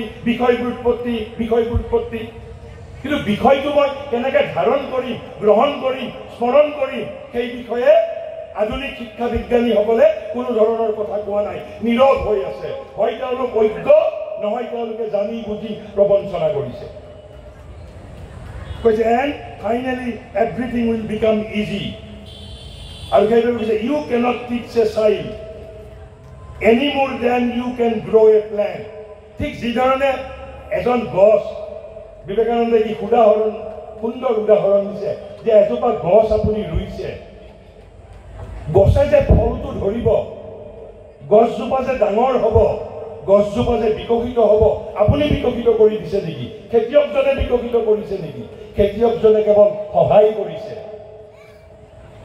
বিকশিত গছডাল নিজে নিজে হৈছে ঠিক সেইধৰণে কৈছে you cannot teach a child anymore than you can grow a plant যিধৰণে আপুনি গছ এজোপা বিকশিত কৰি দিব নোৱাৰে আপুনি কেৱল বাহিৰৰ পৰা সহায় কৰিব পাৰিব জাগ্ৰত সাৰ পানী যোগান ধৰিব পাৰিব অৰ্থাৎ গ্ৰহণ ধাৰণ স্মৰণ শ্ৰৱণ মনন নিদিধ্যাসন একাগ্ৰতাৰ শক্তি এইবোৰ আপুনি বৃদ্ধি কৰি দিয়ক তেওঁ নিজৰ ইন্টেলেক্ট ব্যৱহাৰ কৰি নিজে নিজে বিজ্ঞানী হ'ব নিজে নিজে শিক্ষাৰ্থী হ'ব কৈছে all you can do is on the negative side you can only help আপুনি কেৱল সহায় কৰিব পাৰে যে it is a manifestation from within শিক্ষাৰ যিটো প্ৰক্ৰিয়া it is not an outside inside process শিক্ষা হ'ল inside outside process অন্তৰৰ পৰা বাহিৰত অভিব্যক্তি সেয়া হ'ল শিক্ষা বাহিৰৰ পৰা I am not to acquire knowledge from market I am not to acquire knowledge from encyclopedia I am to evoke knowledge from within I am to evoke education is about evocation education or knowledge is not about acquiring knowledge is about evocation তাৰ পিছত কৈছে none can teach you none can make you educated গতিকে এই যে মূল যিটো শিক্ষা ব্যৱস্থাৰ মই মূল আপোনালোকক ভাৰতীয় যিটো শিক্ষা বিজ্ঞানৰ মূল তত্ত্ব আৰু কিয় বিবেকানন্দই এই ধৰণে কৈছে মই শিক্ষাৰ বিষয়ে অনৰ্গল আপোনালোকক মই 100 ঘণ্টা কৈ যাব পাৰিম কিন্তু মই ইয়াৰ পিছত একেবাৰে শেষত আৰু দুটা কথা কৈ মই মোৰ বক্তৃতা শেষ কৰিব বিচাৰিছোঁ তেনেহ'লে ভাৰতীয় শিক্ষা বিজ্ঞানৰ মূল তিনিটা তত্ত্ব আছে এটা তত্ত্বটো বিষয়ৰ প্ৰতি গুৰুত্ব দিয়া নাই বিষয়ৰ প্ৰতি আছে গুৰুত্ব কিন্তু গৌণভাৱে আছে মই ব্যাখ্যা নকৰো কেৱল আপোনালোকৰ আগত প্ৰকাশ কৰিছো এই যে ৰূপকোঁৱৰে কৈ থৈ গ'ল কথা ৰূপান্তৰেহে জগত ধুনীয়া কৰে জগতক ধুনীয়া কৰাৰ অৰ্থ মোৰ দেশখনক ধুনীয়া কৰাৰ অৰ্থ দেশখনক ধুনীয়া কৰাৰ অৰ্থ মোৰ সমাজখনক ধুনীয়া কৰাৰ অৰ্থ মোৰ সমাজখনক ধুনীয়া কৰাৰ অৰ্থ মোৰ নিজৰ জীৱনটোক ধুনীয়া কৰাৰ অৰ্থ কিন্তু ধুনীয়া কেনেকৈ কৰি নিজক ৰূপান্তৰিত কৰি মই নৱজন্ম ল'বৰ বাবে আহিছোঁ এই যে অসতৌ মা সদ্গময় তমসৌ মা জ্যোতিৰ্গময় মৃত্যুৰ মা অমৃতম গময় তেনেহ'লে মই কেনেকৈ পাৰিম সেইকাৰণে ভাৰতীয় শিক্ষা বিজ্ঞানৰ যিটো মূল তত্ত্ব আছিলে তাত তিনিটা বস্তু মূল কথা আছিল তাত প্ৰথমটো হ'ল মেথডাইজ অৰ্গেনাইজেশ্যন অফ লাইফ অৰ্থাৎ জীৱনৰ গঠন, বিষয়বস্তুৰ গঠন নহয়। বিষয়বস্তুৰ ওপৰত বিষয়বস্তু আছে, বেলেগ ধৰণে আছে, মই কম, কিন্তু জীৱন ৱাজ পেৰামাউণ্ট। জীৱনৰ সাৰ্থকতা, জীৱনৰ পৰিপূৰ্ণতা, জীৱন মূল বস্তু, বিষয় মূল বস্তু নহয়। জীৱন বিষয় জীৱনৰ বাবে, জীৱন বিষয়ৰ বাবে নহয়। প্ৰথম কথাটো হ'ল জীৱনৰ সাৰ্থকতা, মেথডাইজ অৰ্গেনাইজেশ্যন অফ লাইফ, প্ৰথমটো তত্ত্ব। দ্বিতীয়টো তত্ত্ব কৈছে vast and astonishing fund of integral knowledge. ইয়াত মই vast and astonishing fund of integral knowledge বুলি কৈছোঁ। ইণ্টিগ্ৰেল শব্দটোৰ অৰ্থ হ'ল অখণ্ড, পূৰ্ণ। বৰ্তমান আমি যিটো জ্ঞান পাইছোঁ, একেবাৰে আমি সেয়া জ্ঞানো নহয়, ইণ্টেলেকচুৱেল নলেজো নহয়, কেৱল ইনফৰমেশ্যন পাইছোঁ। ৰাজনীতি বিজ্ঞানৰ কিছু তথ্য পাইছোঁ, অৰ্থনীতি বিজ্ঞানৰ কিছু তথ্য পাইছোঁ। কৈছে জ্ঞান কেনেকুৱা জ্ঞান? পূৰ্ণ জ্ঞান, অখণ্ড জ্ঞান, ওৱান চাইডেড জ্ঞান নহয়। বৰ্তমান যিটো আমি পাই আছোঁ, it is not integral knowledge, it is one sided knowledge. Integral কেতিয়া হ'ব? ইণ্টিগ্ৰেল নলেজৰ লগত তিনিটা বস্তু বিজড়িত হৈ আছে। এই তিনিটা বস্তু কি? প্ৰথমটো কৈছে সেলফ নলেজ, মোৰ নিজৰ বিষয়ে জ্ঞান। এই যে প্ৰথমতে শ্ৰী অৰবিন্দই কৈছে which ignores the psychology of man, মোৰ কিয় খং উঠে, মোৰ লোভ কিয় বেছি, মই মানুহক কিয় ঈৰ্ষা কৰোঁ, মোৰ ভিতৰত ইমান কিয় প্ৰদূষণ, মই ভিতৰত কিয় দুষ্ট পিশাচ এতিয়াও পুহি ৰাখিছোঁ, মোৰ নিজৰ বিষয়ে জ্ঞান। মই কোন, মই পৃথিৱীত কিয় আহিছোঁ, মোৰ কাম কি পৃথিৱীত, মৃত্যু মোৰ জীৱনৰ লক্ষ্য নে অমৃতত্ব মোৰ জীৱনৰ লক্ষ্য। অৰ্থাৎ নিজৰ বিষয়ে জ্ঞান, নলেজ এবাউট দি সেল্ফ, নিজৰ বিষয়ে। দ্বিতীয়তে কি কৈছে? কৈছে ৱৰ্ল্ড নলেজ। এই ৱৰ্ল্ড নলেজৰ জগতৰ জ্ঞানৰ অন্তৰ্গত হিচাপেহে আমি পদাৰ্থ বিজ্ঞান পঢ়িম, ৰসায়ন বিজ্ঞান পঢ়িম, ৰাজনীতি বিজ্ঞান পঢ়িম, অৰ্থনীতি বিজ্ঞান পঢ়িম, নৃতত্ব পঢ়িম, ৱৰ্ল্ড নলেজ। আৰু তৃতীয়টো কি আছিল তাৰ উপাদান ইণ্টিগ্ৰেল নলেজৰ? Knowledge about the ultimate reality. এই যে জগত কি, জগতৰ মূল সত্যটো কি, সেই বিষয়ে জ্ঞান। আৰু এই জ্ঞান পাই কি কৰিম আমি? চাকৰি পোৱা বিষয়টো হ'ল vocational training. It is all together separate subject. সেইটো গুৰুত্বপূৰ্ণ বিষয়, কিন্তু সেইটো শিক্ষাৰ অন্তৰ্গত বিষয় নহয়, সেইটো ভোকেশ্যনেল ট্ৰেইনিং। আৰু এই যে জ্ঞান যিটো আমি পাম, এই জ্ঞানবোৰক এটা যুগৰ পৰা এটা যুগলৈ কঢ়িয়াই লৈ যাম। জ্ঞানৰ সাধনা ব্যাহত হ'ব নোৱাৰে, অব্যাহত থাকিব লাগিব। এই যুগে সেইবোৰ ব্যৱহাৰ কৰক বা নকৰক, জ্ঞানৰ যিসকল কৰ্মী আছে, এই যুগৰ সংগৃহীত জ্ঞান মই এই যুগৰ পৰা অহা যুগলৈ কঢ়িয়াই লৈ যাম। আৰু ৩ নম্বৰ যিটো ভিত্তি আছিল, সেই ৩ নম্বৰ ভিত্তিটো কি আছিল? কৈছে expression of perfection and potentialities latent within the being. অৰ্থাৎ মোৰ ভিতৰত কিমান সম্ভাৱনা আছে, ভিতৰত কিমান সামৰ্থ্য আছে, ক্ষমতা আছে, ইণ্টেলেক্ট, মোৰ ইমাজিনেশ্যনৰ পাৱাৰ, কল্পনাৰ শক্তি, মোৰ বুদ্ধিৰ শক্তি, মোৰ ৰসানুভূতি, মোৰ ভিতৰত যত শক্তি আছে, যত গুণ আছে, ভিতৰত সমস্ত মোৰ আছে, সেই সমস্ত অভিব্যক্ত কৰা, মেনিফেষ্ট কৰা, প্ৰকাশিত কৰা। কেৱল মাত্ৰ সামৰ্থ্যই নহয়, সম্ভাৱনাই নহয়, কৈছে ভিতৰত থকা পাৰফেকশ্যন, পূৰ্ণতা। এই যে প্ৰথমতেই কিৰিট যোশীৰ কথাৰে কৈছিলোঁ, আমাৰ ভিতৰত জ্ঞান আৰু পূৰ্ণতাৰ দুটা বৰ্ধিষ্ণু মুকুল আছে। এয়া ভাৰতীয় শিক্ষা বিজ্ঞানৰ মূল এই 3টা প্ৰতিষ্ঠা আছে।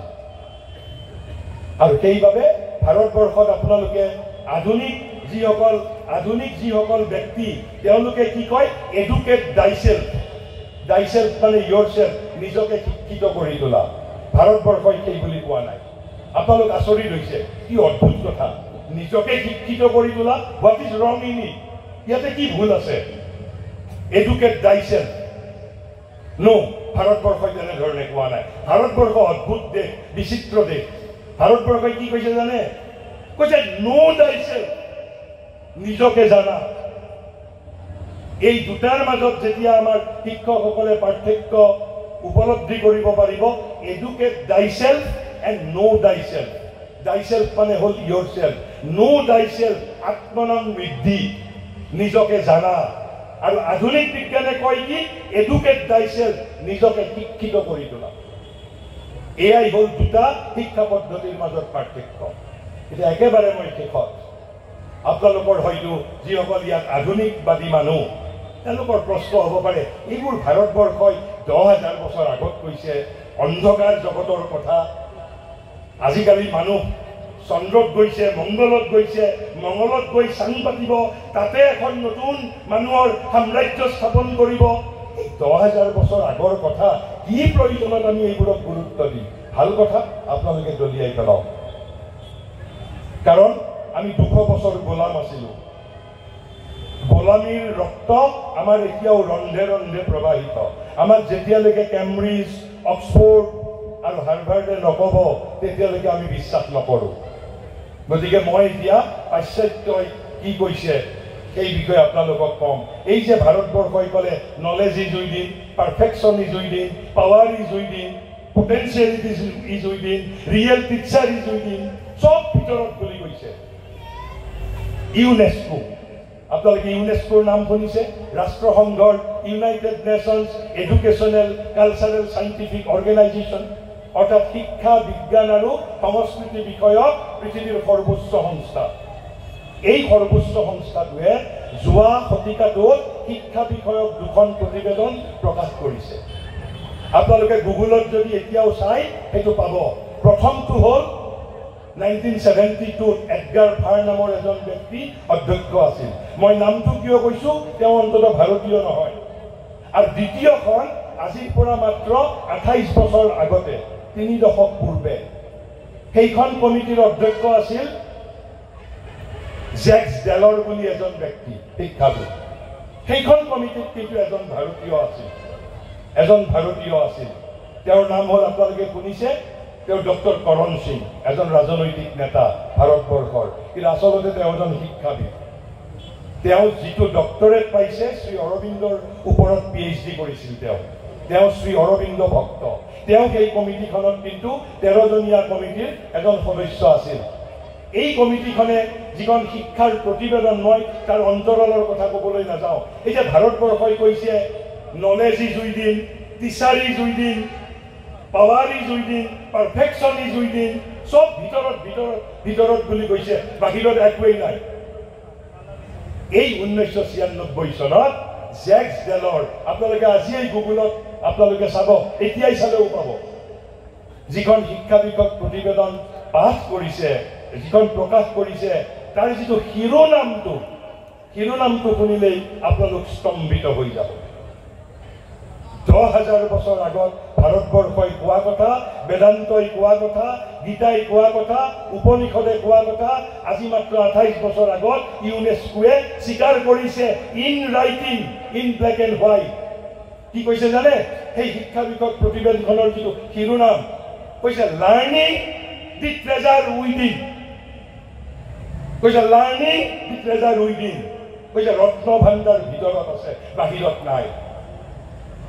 আৰু সেইবাবে, আৰু তাৰপিছত কৈছে শিক্ষা বিজ্ঞান কি হ'ব, কৈছে যে লাৰ্ণিং বাৰু ৰত্ন ভাণ্ডাৰ ভিতৰত আছে, কেনেকৈ ভিতৰৰ পৰা বাহিৰ কৰিম?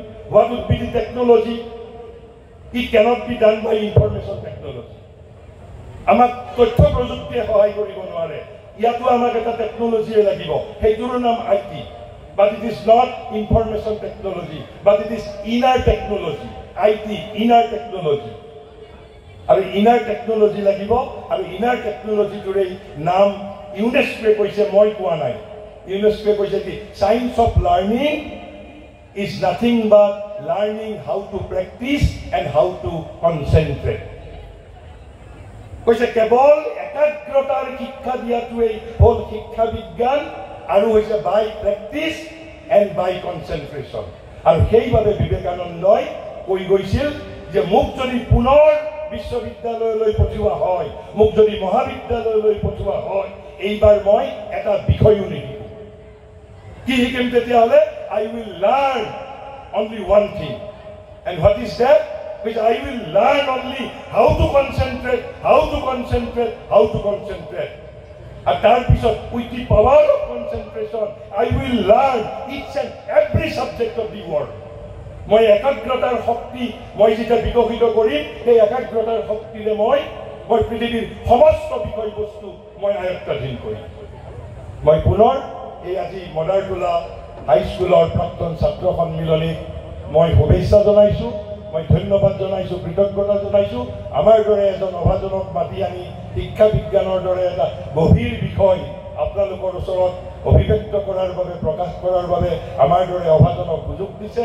আমি তাৰ বাবে আপোনালোকক আন্তৰিক ধন্যবাদ আৰু কৃতজ্ঞতা জ্ঞাপন কৰিছোঁ উদ্যোক্তাসকলক। আৰু যিসকল ৰাইজে আমাৰ এই গভীৰতৰ কথা মনোযোগেৰে শুনিছে, আমাক উৎসাহিত কৰিছে, আপোনালোকৰ প্ৰতি ধন্যবাদ, কৃতজ্ঞতা জনাই মোৰ বক্তব্যৰ সামৰণি মাৰিছোঁ। ধন্যবাদ।